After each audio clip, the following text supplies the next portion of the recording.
ಮತ್ತು ಸದೈವ ಸೌಮ್ಯದ ಮಗ್ರ ಆಸೀತ್ ಅಂತಕ್ಕಂಥ ಛಾಂದೋಗ್ಯದಲ್ಲಿ ಇರತಕ್ಕಂಥದ್ದು ಇಲ್ಲಿ ಎರಡೂ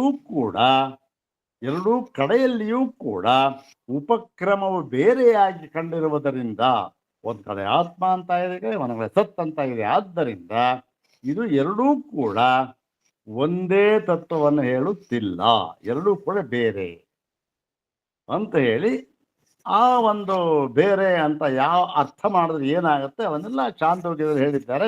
ಇಲ್ಲಿ ಸದ್ಯಕ್ಕೇನು ಎರಡೂ ಕೂಡ ಒಂದೇ ತತ್ವ ಅಲ್ಲ ಅಂತಕ್ಕಂಥ. ಹೀಗೆ ಎರಡೂ ಕೂಡ ಒಂದೇ ತತ್ವ ಅಲ್ಲ ಎಂಬ ಪೂರ್ವ ಪಕ್ಷವು ಬಂದೊದಗಲಾಗಿ ಏನು ಈಗ ಅದಕ್ಕೆ ಕೇಳ್ತಾ ಇಲ್ವಾ? ಕೇಳ್ತಾ ಇದೆ?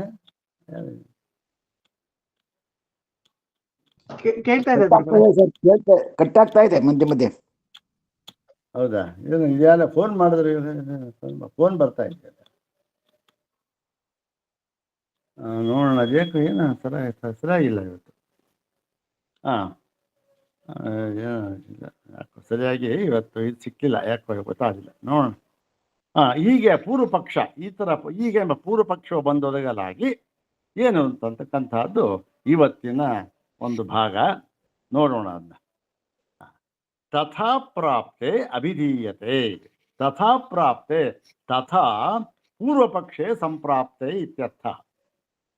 ಹಾಗೆ ಪೂರ್ವಪಕ್ಷವು ಬಂದೊದಗಲಾಗಿ, ಹಾಗೆ ಅಂದ್ರೆ ಹೇಗೆ ನೋಡಿ, ಛಾಂದೋಗ್ಯದಲ್ಲಿ ಸತ್ ಎಂದು ಉಪಕ್ರಮಿಸಿದ್ದಾರೆ, ಬೃಹದಾರಣ್ಯಕದಲ್ಲಿ ಆತ್ಮ ಎಂಬುದಾಗಿ ಉಪಕ್ರಮಿಸಿದ್ದಾರೆ.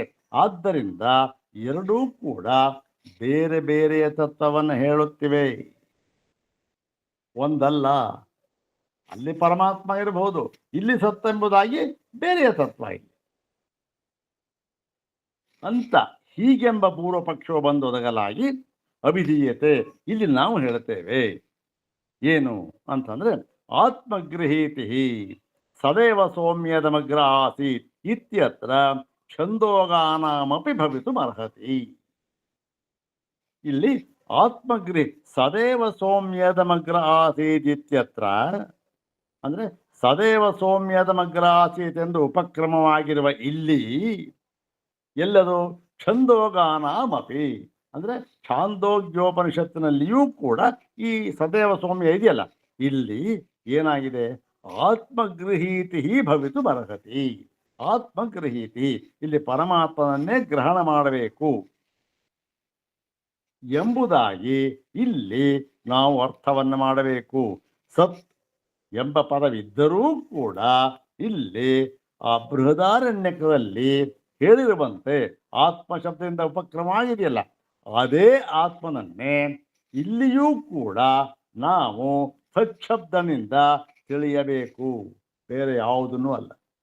ಅದೇ ಅಲ್ಲಿ ಯಾವ ಆತ್ಮನನ್ನು ಹೇಳಿದ್ದಾರೆಯೋ ಅದೇ ಆತ್ಮನೇ ಇಲ್ಲಿ ಸತ್ ಎಂಬ ಶಬ್ದದಿಂದ ವಿವಕ್ಷಿತವಾಗಿದೆ. ಇದು ಸಿದ್ಧಾಂತ.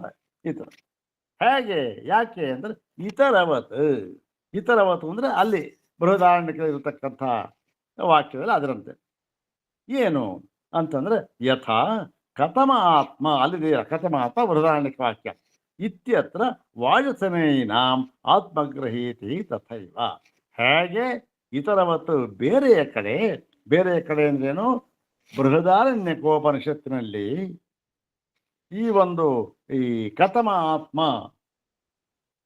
ಅಂತ ಹೇಳುವಾಗ ಯಾವ ಒಂದು ಆತ್ಮನನ್ನ ವಿವಕ್ಷಿತವಾಗಿತ್ತೋ ಅಲ್ಲಿ ಅದೇ ಆತ್ಮನನ್ನ ಇಲ್ಲಿಯೂ ಕೂಡ ಛಾಂದೋಗ್ಯೋಪನಿಷತ್ತಿನಲ್ಲಿಯೂ ಕೂಡ ಸಚ್ಛಬ್ದದಿಂದ ನಾವು ಗ್ರಹಣ ಮಾಡಬೇಕು, ಅದೇ ಆತ್ಮನನ್ನೇ ಗ್ರಹಣ ಮಾಡಬೇಕು. ಕಸ್ಮಾತ್ ಉತ್ತರಾತ್ ತಾದಾತ್ಮ್ಯೋಪದೇಶ. ಯಾಕೆ ಅಂತಂದ್ರೆ ಮುಂದೆ ಹೇಳಿರತಕ್ಕಂತಹ ತಾದಾತ್ಮ್ಯೋಪದೇಶ. ತಾದಾತ್ಮ್ಯೋಪದೇಶ ಅಂದ್ರೇನು, ಇಲ್ಲಿ ಅಭೇದ ಅಂತ. ತಾದಾತ್ಮ್ಯೋಪದೇಶ ಅಂತಂದ್ರೆ ಅಭೇದವನ್ನು ಹೇಳಿರುವುದರಿಂದ, ಅಭೇದವನ್ನು ಹೇಳಿದ್ದಾರೆ ಮುಂದೆ, ಹೌದು ತಾನೆ? ಇಲ್ಲಿ ಅಭೇದವನ್ನು ಹೇಗೆ ಹೇಳಿದ್ದಾರೆ, ಇದೇ ವಾಕ್ಯದಲ್ಲಿ ಮುಂದೆ ಬೃಹದಾರಣ್ಯಕದಲ್ಲಿ ಆತ್ಮ ಎಂಬ ಶಬ್ದದಿಂದ ಪ್ರಕ್ರಾಂತವಾಗಿ ಮುಂದೆ ಏನು ಹೇಳಿದ್ದಾರೆ? ಸವಾಯೇಶ ಮಹಾರಾಜ ಆತ್ಮ ಅಜರಹ ಅಮರಹ ಅಭಯ ಅಂತ ಉದ್ದಕ್ಕೆ ಹೇಳಿ ಇಲ್ಲಿ ಆತ್ಮೈಕ್ಯ ಈ ಅಭೇದವನ್ನೇ ಜೀವಾತ್ಮರುಗಳಿಗೆ ಅಭೇದವನ್ನೇ ಹೇಳಿದ್ದಾರೆ. ಬ್ರಹ್ಮಕ್ಕೂ ಮತ್ತೆ ಈ ಥರ ಜೀವತತ್ವಕ್ಕೂ ಅಭೇದವನ್ನು ಹೇಳಿದ್ದಾರೆ. ಅಭೇದವನ್ನು ಹೇಳಿರುವುದರಿಂದ ಅಲ್ಲಿ ಹೇಗೆ ನಾವು ಆತ್ಮ ಎಂಬುದರ ಪರಮಾತ್ಮನೇ ತಿಳಿದುಕೊಳ್ಳುತ್ತೇವೆಯೋ ಅದೇ ರೀತಿ ಇಲ್ಲಿಯೂ ಕೂಡ ತಾದಾತ್ಮ್ಯವನ್ನು ಹೇಳಿದ್ದಾರೆ. ಎಲ್ಲಿ? ಛಾಂದೋಗ್ಯದಲ್ಲಿಯೂ ಕೂಡ. ಅಲ್ಲ ಸ್ವಾಮಿ, ಅಲ್ಲೇನೋ ಸವಾಯೇಶ ಮಹಾರಾಜ ಆತ್ಮ ಅಜರು ಅವರದು ತಾದಾತ್ಮ್ಯ ಹೇಳಿದ್ದು ಗೊತ್ತಾಯ್ತು. ಮುಂದೆ ಇಲ್ಲೆಲ್ಲಿ ತಾದಾತ್ಮ್ಯ ಹೇಳಿದ್ದಾರೆ? ಸದೈವ ಸೌಮ್ಯದ ಮಗ್ರಾಸಿ ಅಂತ ಹೇಳಿ ಮುಂದೆ ಏನೇನೋ ಪ್ರಕ್ರಿಯೆ ಮಾಡಿದ್ದಾರಲ್ಲ, ಆ ಒಂದು ಉದಾಹರಣೆಗಳು ದೃಷ್ಟಾಂತಗಳು ಅದು ಇದು ಅಂದ್ರೆ ಇಲ್ಲಪ್ಪ. ಈ ಭಾಗ ಒಂದು ಪ್ರಕರಣ ಏನಿದೆ ಪರಿಪೂರ್ಣವಾಗಿ ನಾವು ಇದನ್ನ ಅರ್ಥ ಮಾಡಿಕೊಳ್ಬೇಕು, ಗ್ರಹಣ ಮಾಡಬೇಕು. ಕೊನೆಯಲ್ಲಿ ಪ್ರಕರಣದ ಕೊನೆಯಲ್ಲಿ ಏನು ಹೇಳಿದ್ದಾರೆ? ಛಾಂದೋಗ್ಯದಲ್ಲಿ ಸದೈವ ಸೌಮ್ಯದ ಮಗ್ರಾಸೀತ್ ಎಂದು ಉಪಕ್ರಾಂತವಾಗಿದ್ದರೂ ಕೂಡ ಆ ಸತ್ಯೆಂಬ ಶಬ್ದ ಏನಾಗಿದೆ? ಸ ಆತ್ಮ ತತ್ವಮಸಿ ಶ್ವೇತಕೇತೋ ಎಂಬುದಾಗಿ ಉಪಸಂಹೃತವಾಗಿದೆ. ಹೌದಾನೆ? ಏನು? ಸ ಏಷೋಣಿಮ ಐತದಾತ್ಮ್ಯಮಿದಗಂ ಸರ್ವಂ ತತ್ ಸತ್ಯಂ ಸ ಆತ್ಮ ತತ್ವಮಸಿ. ಆತ್ಮ ಸಹ ಆತ್ಮ ತತ್ ತ್ವಮಸಿ.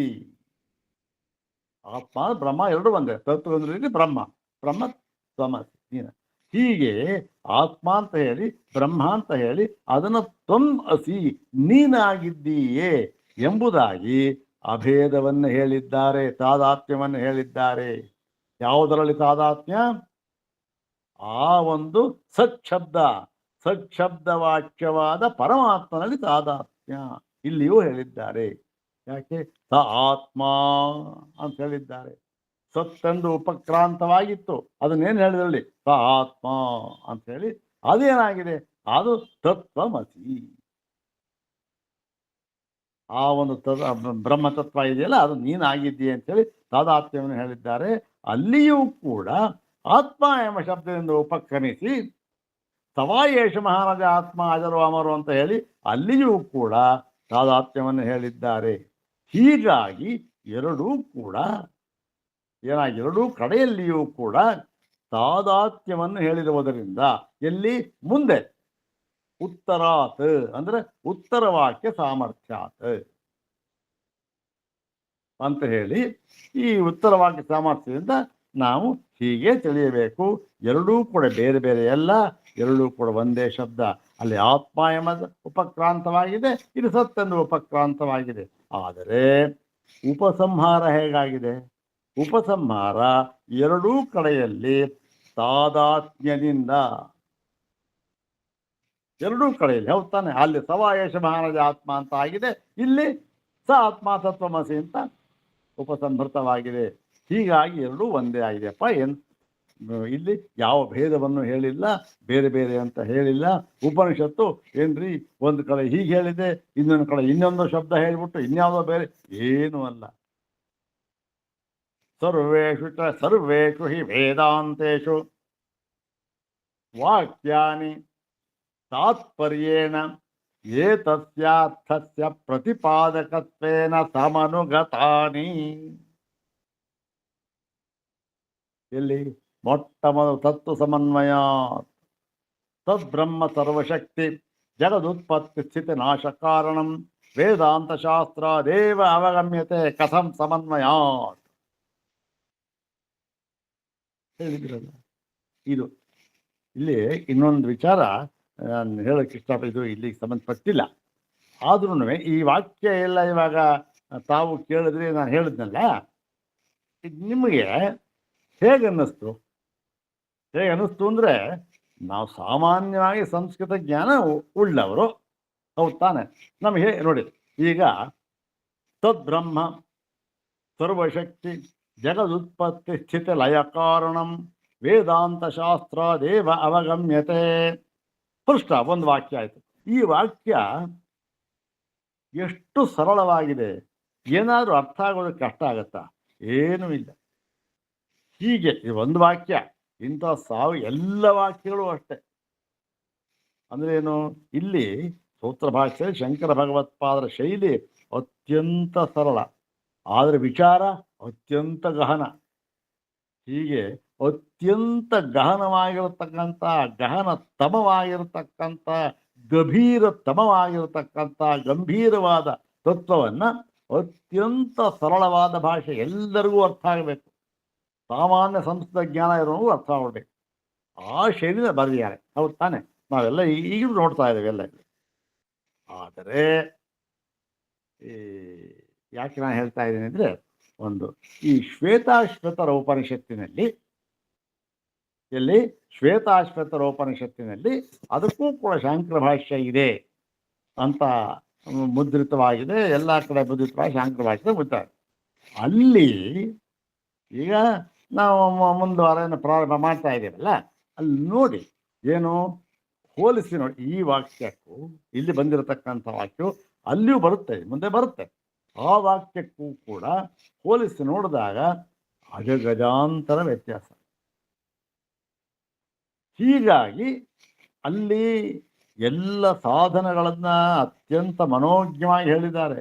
ತತ್ವವೂ ಕೂಡ ಬಂದಿದೆ, ಚೆನ್ನಾಗಿ ಬಂದಿದೆ. ಆದರೆ ಈ ಶೈಲಿ ಮತ್ತೆ ಒಂದು ಭಾವ ಅವೆಲ್ಲ ಇದೆಯಲ್ಲ, ಅವೆಲ್ಲವೂ ಕೂಡ ಯಾವ ದೃಷ್ಟಿಯಿಂದ ನೋಡಿದರೂ ಕೂಡ ಈ ಸೂತ್ರ ಭಾಷ್ಯಕ್ಕೆ ಅಥವಾ ಶಾಂಕರ ಭಾಷ್ಯಕ್ಕೆ ಸಮನಾಗಿರೋದು ನಮಗೆ ಕಂಡು ಬರೋದಿಲ್ಲ. ಆದರೆ ಅದು ಗೌಣ, ಅದೆಲ್ಲ ಬೇಡ. ಸ್ವಲ್ಪ ಒಬ್ಬೊಬ್ಬರು ಶೈಲಿಗಳಂತ ಇರ್ಬೋದು. ತತ್ವ ಏನು ಅಂತ ಅನ್ನೋದು, ಆ ತತ್ವ ಪ್ರಧಾನವಾಗಿ ನೋಡಿದಾಗ ಅದು ಅತ್ಯುತ್ತಮವಾದ ಒಂದು ಭಾಷ್ಯ, ಇದರಲ್ಲಿ ಸಂಶಯ ಇಲ್ಲ. ನೋಡೋಣ, ಅದು ಯಾಕೆ ಸುಮ್ಮನೆ ಹೇಳಿದೆ, ಒಂದು ತಾವು ಅಬ್ಸರ್ವ್ ಮಾಡ್ತಾ ಇದ್ದೀವಿ ಈ ವಾಕ್ಯ ಹೇಗಿದೆ, ಎಷ್ಟು ಸರಳವಾಗಿದೆ ಅಂತಕ್ಕಂಥದ್ದು ಅನ್ನೋದನ್ನು ಹೇಳಿದೆ. ಯಾಕೆ ಮುಂದೆ ಆವಾಗ ಅದನ್ನು ಕಂಪೇರ್ ಮಾಡೋದಕ್ಕೆ ಸರಿ ಹೋಗುತ್ತೆ. ನೋಡೋಣ. ಹೀಗಿಲ್ಲಿ ಎಲ್ಲ ಆಯ್ತಲ್ಲ ಇದು. ಉತ್ತರಾತ್ ತಥಾ ಆತ್ಮಗೃಹೀತಿ ಸದೈವ ಸೌಮ್ಯದಮಗ್ರ ಆಸೀದಿತ್ಯತ್ರ ಛಂದೋಗಾನಾಮಪಿ ಭವಿತುಮರ್ಹತಿ ಇತರವತ್ ಯಥಾ ಕಥಮಾತ್ಮ ಇತ್ಯತ್ರ ವಾಯುಸನೈನಾಂ ಆತ್ಮಗೃಹೀತಿ ತಥೈವ.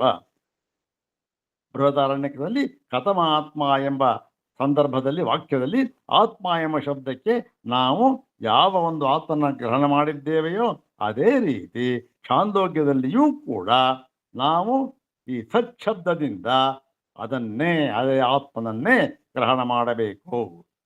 ಅಕಸ್ಮಾತ್, ಯಾವ ಕಾರಣದಿಂದ ಅಂದರೆ ಉತ್ತರಾತ್ ತಾದಾತ್ಮ್ಯೋಪದೇಶ.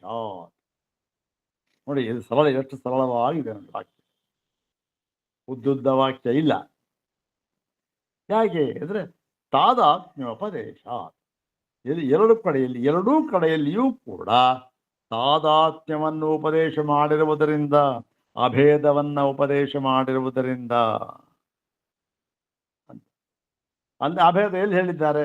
ಇಲ್ಲಿ ತತ್ವಮಸಿ ಸ ಆತ್ಮ ತತ್ವಮಸಿ ಅಂತ ಹೇಳಿದ್ದಾರೆ, ಅಲ್ಲಿ ಸಮಾವೇಶ ಮಹಾನಜ ಆತ್ಮ ಅಂತ ಹೇಳಿದ್ದಾರೆ. ಹೀಗೆ ಅಂಥೇಳಿ ಮೊದಲನೆಯ ಸೂತ್ರಕ್ಕೆ ಆ ಒಂದು ವಿಷಯವಾಕ್ಯವನ್ನ ಇನ್ನೊಂದು ಬೇರೆಯದಾಗಿ ತೆಗೆದುಕೊಂಡು ಬೇರೆಯ ತರಹ ಯೋಜನೆಯನ್ನು ಮಾಡಿ ತಿಳಿಸ್ತಾ ಇದ್ದಾರೆ. ಈಗ ಅದರಲ್ಲಿ ಕೊನೆಯ ಸೂತ್ರ, ಆ ಎರಡನೆಯ ಸೂತ್ರ, ಆ ಅಧಿಕರಣದಲ್ಲಿ ಓಂ ಅನ್ವಯಾದಿತ ಚೇತ್ ಸ್ಯಾದವಧಾರಣಾತ್, ಅನ್ವಯಾದಿತ ಚೇತ್ ಸ್ಯಾದವಧಾರಣಾತ್ ಅಂತಕ್ಕಂಥ. ಇಲ್ಲಿ ಈ ಅನ್ವಯ ಹೇಗಾಗುತ್ತೆ? ಅನ್ವಯ ಮೊದಲು ಹೇಳಿದ್ವಲ್ಲ, ಮೊಟ್ಟ ಮೊದಲನೇ ಯೋಜನೆ, ಅಲ್ಲಿ ಏನು ಪದವಿಭಾಗ ಮಾಡಿದ್ವು ಅದೇ ಪದವಿಭಾಗ ಇಲ್ಲೂ ಕೂಡ. ಅದು ಅನ್ವಯ ಮಾತ್ರ ಸ್ವಲ್ಪ ಬೇರೆ ಆಗುತ್ತೆ. ಯಾಕೆ? ಇಲ್ಲಿ ವಿಷಯವಾಕ್ಯ ಬೇರೆ ಆಗಿದೆಯಲ್ಲ, ಆದ್ದರಿಂದ ಇಲ್ಲಿ ಇನ್ನೊಂದು ಯೋಜನೆ, ಬೇರೆ ತರಹ ಯೋಜನೆ ತಾನೆ, ಇಲ್ಲಿ ಸ್ವಲ್ಪ ಬೇರೆ ಆಗಿದೆ. ಪೂರ್ತಿ ಏನಿಲ್ಲ, ಸ್ವಲ್ಪ ಬೇರೆ ಆಗುತ್ತೆ. ನೋಡೋಣ ಏನಂತ. ಇದು ಅನ್ವಯ ಹೇಗಾಗುತ್ತೆ ನೋಡಿ. ಇತರ ಅನ್ವಯಾದಿತ ಚೇತ್ ಸ್ಯಾದ್ ಅವಧಾರಣಾತ್ ಅಂತಂದ್ರೆ, ಈ ಅನ್ವಯಾತ್ ಅಂದ್ರೆ ಏನು? ವಾಕ್ಯಾನ್ವಯ ಸಾಮರ್ಥ್ಯಾತ್ ಅಂತ ಹೇಳಿ.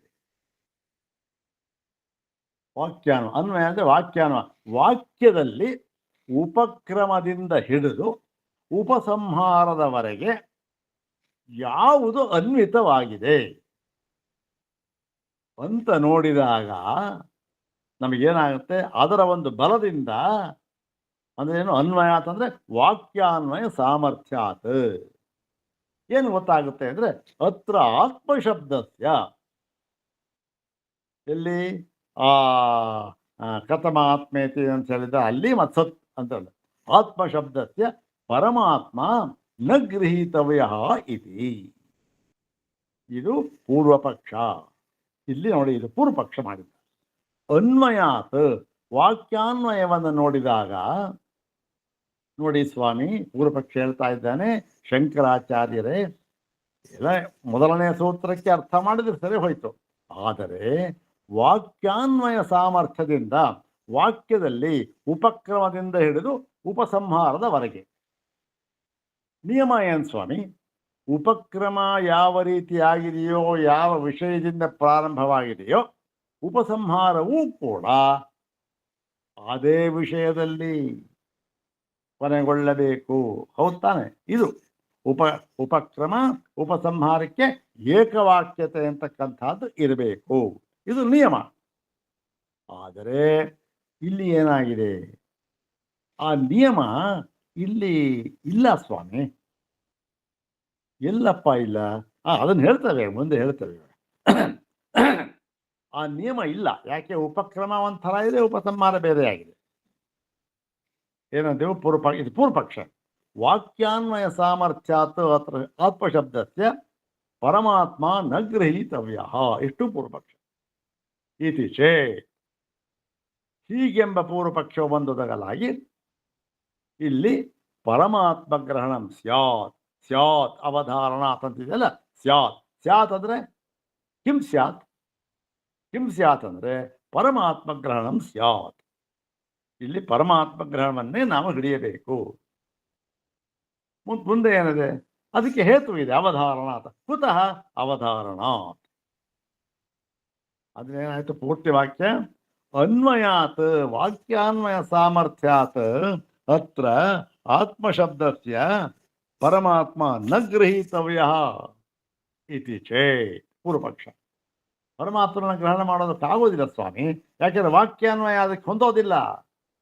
ಉಪಕ್ರಮ ಒಂಥರ ಇದೆ, ಉಪಸಂಹಾರ ಒಂಥರ ಇದೆ.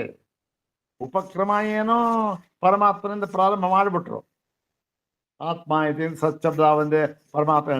ಆದರೆ ಉಪಸಂಹಾರ ಅದಕ್ಕೆ ವಾಕ್ಯಾನ್ವಯ ನೋಡಿದಾಗ ಅದಿಲ್ಲ, ಕಾಣ್ತಾ ಇಲ್ಲ ನಮಗೆ.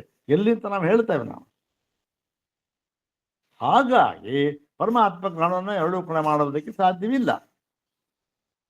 ಹೇಗೆ ಅಂತಂದರೆ ವಾಕ್ಯಾನ್ವಯ ನೋಡಿ, ಇಲ್ಲಪ್ಪ ಆತ ಇಲ್ಲ, ಇಲ್ಲಿ ಪರಮಾತ್ಮನನ್ನೇ ಗ್ರಹಣ ಮಾಡಬೇಕು. ಯಾಕೆ? ಅವಧಾರಣ, ಅವಧಾರಣೆ ಮಾಡಿ ಹೇಳಿರುವುದರಿಂದ. ಏನು ಅವಧಾರಣೆ ಮಾಡಿದ್ದಾರೆ?